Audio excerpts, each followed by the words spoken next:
Hi guys, and welcome back to another how-to video by Teacher Ali. We're going to see how to use Google Classroom. But first, let's open it.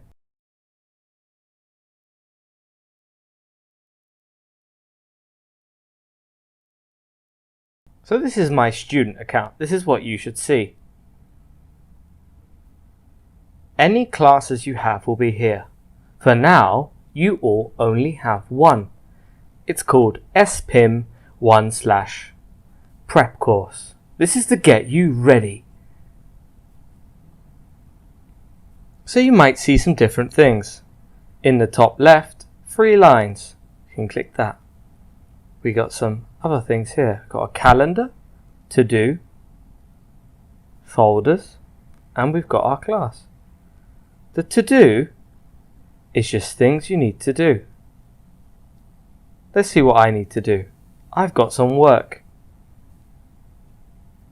and I haven't finished anything. Let's go back.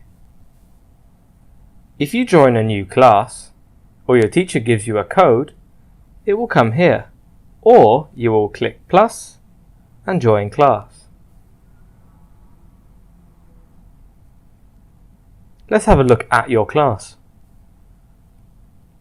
So your stream is where your teacher is going to post things, announcements, or let you know about things.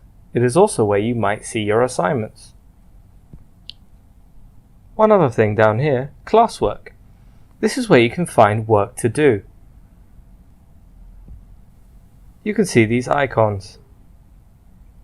If the icon is blue or a color, it means it's not done.